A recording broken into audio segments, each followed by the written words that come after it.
कपि खालामनानै सिमाव होफैगोन गासिबो थिग थाक खालामबाय थानाय जादों आरो जों अफिसियेलि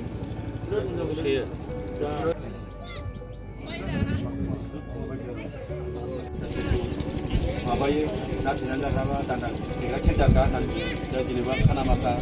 खानामाखानि खामानि माने खानाखा जेरै गोसो जायो बिदिनो थांगोन खिथानो हाया माबानो हाया खानामाखा आरोखि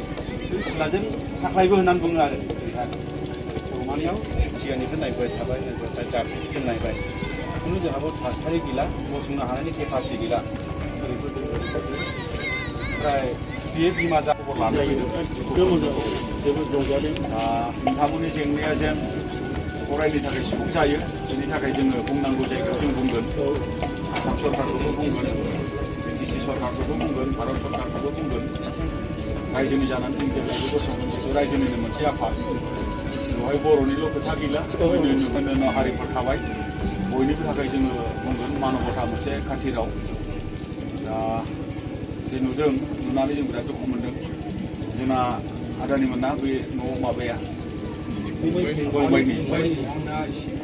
जों नायबोबाय जेनेबा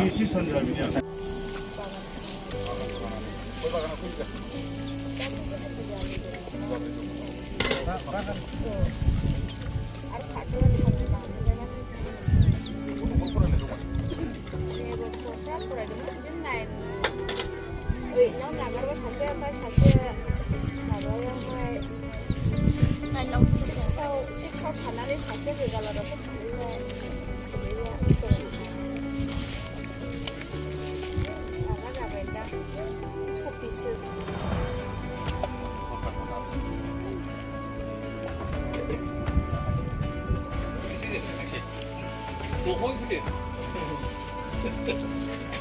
Kila mila goglैगोन होनलाय kila mila goglैयो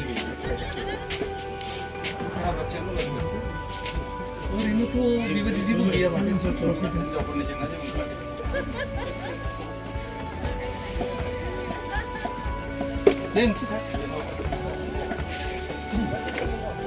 दे